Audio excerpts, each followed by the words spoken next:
In January 2026, Oracle made an announcement that no tech company had ever made before. Not a product launch, not a quarterly earnings beat, not an acquisition, an admission. In a public filing, Oracle wrote these exact words: "The adoption and deployment of AI technologies across our operations have resulted, and may continue to result, in reductions to our workforce." Translation: we built the robots. The robots are firing our people. And Oracle was not alone. By July 2026, the technology industry had eliminated 165,000 jobs, not from recession, not from market crash, from a deliberate choice to replace human workers with artificial intelligence.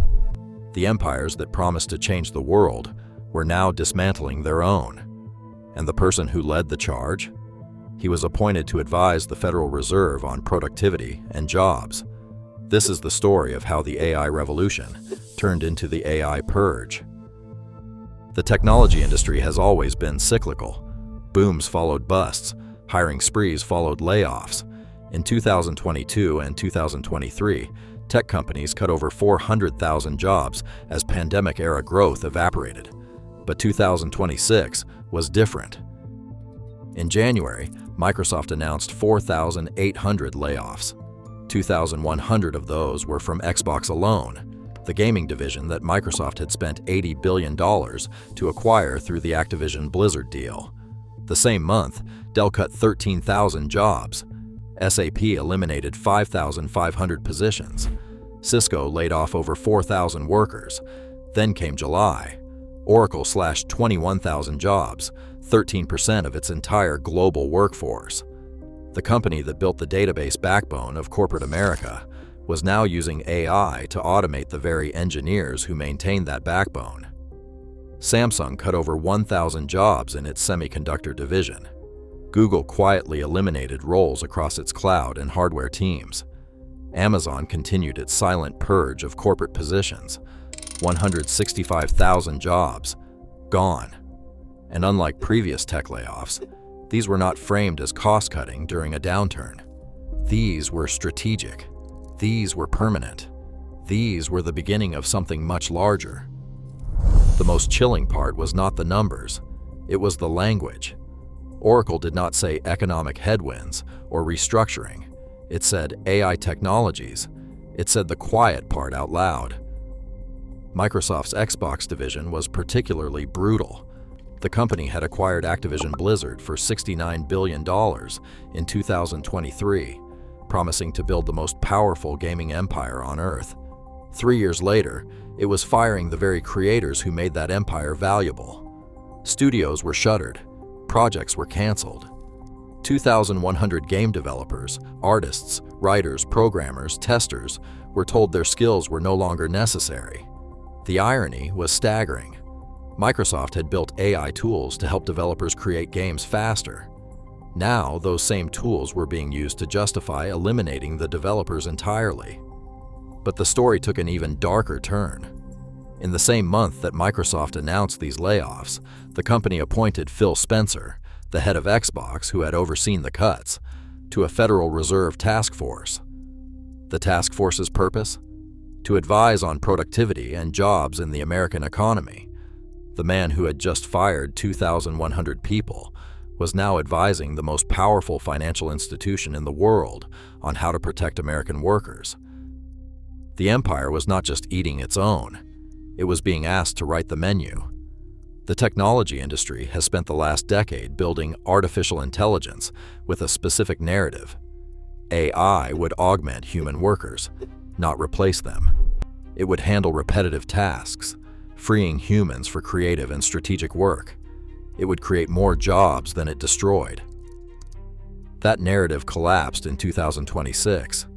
The reality was simpler and more brutal. AI had reached a point where it could write code, design graphics, analyze data, and manage customer service interactions at a fraction of the cost of human workers. And the tech companies that built these tools were the first to use them against their own employees. Oracle's 21,000 layoffs were not entry-level positions. They were engineers, salespeople, consultants, mid-career professionals who had spent years building the company's products. Microsoft's cuts were not administrative staff. They were game developers who had created billion-dollar franchises.